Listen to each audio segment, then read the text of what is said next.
কইকেয়ী চোখের গালে ভাসাতে ভাসাতে বুকে পাথর চাপা দিয়ে স্বামী রাজা দশরথের কাছে বলল, স্বামী, আমি কইকেয়ী, কইকেয়ী কেন এসেছো তুমি বলো? কইকেয়ী বলছে, স্বামী, আমার সেই দুটো বর দিন। কি বললে কইকেয়ী? তুমি সেই দুটো বর চাও? বলল, হ্যাঁ। রাজা বলছে, কাল প্রাতে আমার রাম রাজা হবে, আমি তোমার মনোবাসনা পূর্ণ করব। বলো কইকেয়ী, তুমি কি বর চাও? আমার সেই দুটো বর, তার মধ্যে প্রথম বর হলো কাল প্রাতে আমার ছেলে ভরত রাজা হবে। রাজা বলল, কইকেয়ী তুমি একই বলছো? রাম আমার সন্তান, ভরত আমার সন্তান, রাম বংশের বড় সন্তান, ও রাজা হবে। আর তোমার দ্বিতীয় বর? দ্বিতীয় বর হচ্ছে রাম 14 বছরের জন্য বনবাসে চলে যাবে।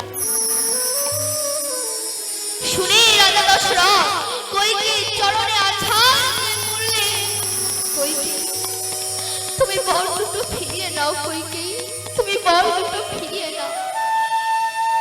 কিছুতে ফিরিয়ে নিলেন না। কেন? কাঁদালে কাঁদিতে হয়, এ কথাটি কবু মিথ্যা না। রাজা দশরথ কাকে কাঁদিয়েছিল জানো? সিন্ধু মণির বাবা অন্ধমণিকে। যখন মরা পুত্রকে কোলে নিয়ে অন্ধমণির কাছে গিয়েছিল, তখন অন্ধমণি রাজা দশরথকে অভিশাপ দিয়েছিলেন, আমি যেমন পুত্র শোকে প্রাণ হারা হয়ে আছি, তোমাকেও একদিন পুত্র শোকে প্রাণ হারাতে হবে। রাজা দশরথ অচেতন হয়ে মাটিতে পড়ে আছে। এদিকে মাতা কৌশল্যা সারা বাড়ি প্রদীপ জ্বালাচ্ছে আনন্দে, কাল প্রাতে আমার রাম রাজা হবে। হঠাৎ এক দমকা হাওয়ায় সব প্রদীপ নিভিয়ে গেল। কৌশল্যা ভাবছে, আমার রামের কোনো অমঙ্গল হলো না তো? এই প্রদীপ নিভিয়ে গেল, আমার রামের কোনো অমঙ্গল হলো না তো? যেই না ছুটে এসেছে, দেখছে রাম মাটিতে পড়ে আছে। তার মাথায় স্বর্ণ মুকুট মাটিতে পড়ে আছে। রাজবেশ ত্যাগ করে কাঙালের বেশে মাটিতে পড়ে রয়েছে। কেন? রাম ভগবান আমাদের শিক্ষা দিচ্ছে, ওগোমলের মানুষ, যখন তুমি এসেছিলে খালি হাতে এসেছিলে, দেখো আমি ভগবান হয়েও, আমি রাজার ছেলে হয়েও আমাকে যাবার সময় সব খুলে রেখে চলে যেতে হচ্ছে। ঠিক তেমনি তোমরা যখন এই পৃথিবী ভব সংসার থেকে চলে যাবে, তোমাদেরকেও সব কিছু খুলে রেখে চলে যেতে হবে। যেমন কিছু তুমি সঙ্গে করে আনোনি, তেমন কিছু তুমি সঙ্গে করে নিয়ে যেতেও পারবে না। মাতা কৌশল্যা বলছে, তোর এমন অবস্থা কেন বাবা? তখন কইকেয়ী পাশ থেকে বলছে, দিদি আমি দুটো বর চেয়েছি। কৌশল্যা বলছে, বর চেয়েছিস? তা কি বর শুনি? তখন কইকেয়ী বলছে, না, আমার ছেলে ভরত রাজা হবে। কৌশল্যা বলছে, তা তো ভালো কথা, তোর ছেলে মানে আমার ছেলে। আর দ্বিতীয় বর কি চেয়েছিস? না, 14 বছরের জন্য রাম বনবাসে চলে যাবে। শুনে কৌশল্যা আছাড় দিয়ে পড়ল কইকেয়ীর চরণে। কইকেয়ী দ্বিতীয় বরটা ফিরিয়ে এনে কইকে, দ্বিতীয় বরটা ফিরিয়ে এনে রাম আমার একমাত্র ধন। যদি রাম আমাকে সারা দিনে একবার মা বলে ডাকে, তবে আমার এই পাপিত প্রাণটা শীতল হয়ে যায়।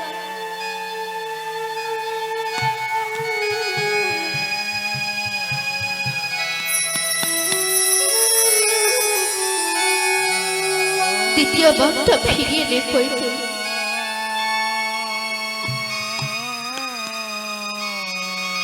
দ্বিতীয় বরটা ফিরিয়ে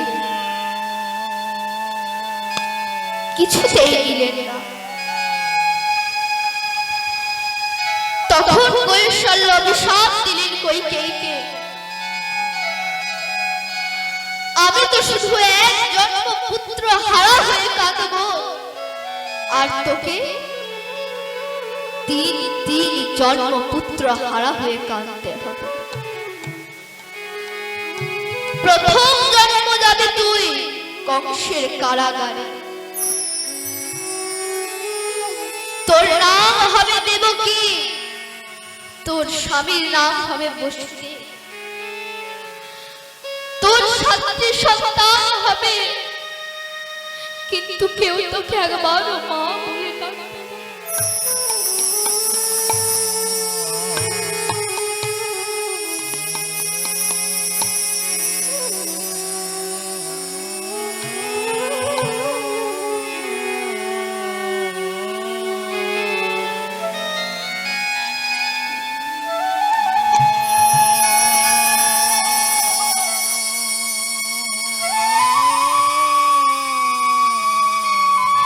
সেই দিন তোকে কষ্ট পেতে হবে,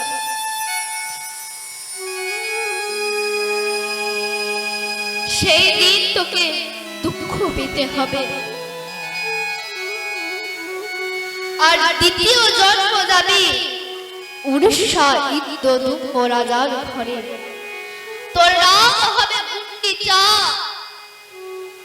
তোর প্রত্যেক 18টি সন্তান মরে ওই পুরী ধামে হবে 18টি নালা। সেদিনও যাবে না তোর ওই পুত্র শোকের জ্বালা।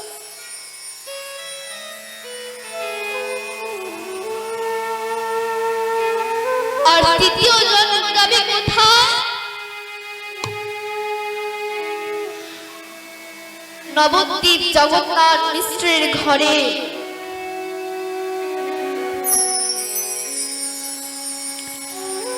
তোর নাম হবে সচী মাতা,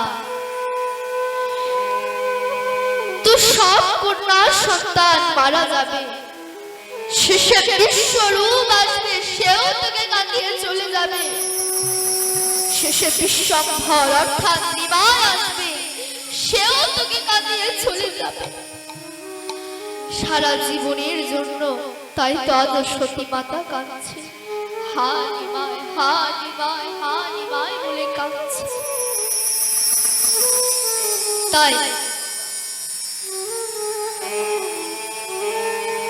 শাস্ত্রে বলেছে কাঁদালে কাঁদিতে হয়, এই কথাটি কখনো মিথ্যা নয়।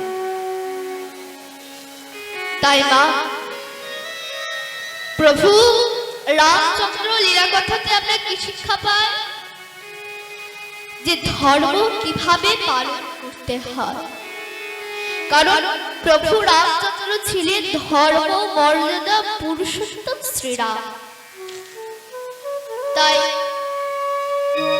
কইকেয়ী আদেশ মাথায় করে নিয়ে প্রভু রামচন্দ্র আমার 14 বছরের জন্য বনবাসী হয়েছে। তেমন মর্যাদা পুরুষোত্তম শ্রী রামচন্দ্রের উদ্দেশ্যে এই রাম নবমী তিথিতে আমরা ভজনের মাধ্যমে একটু রাম কথা শ্রবণ করে আসি। আমার সাথে সাথে আপনারাও সকলে রামচন্দ্রের লীলাগুলো গান করবেন। তার শুন এখন আমরা সকলে মিলে শ্রী রামচন্দ্রের একটু লীলাগুলো গান করি।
রাম জয় জয় রাম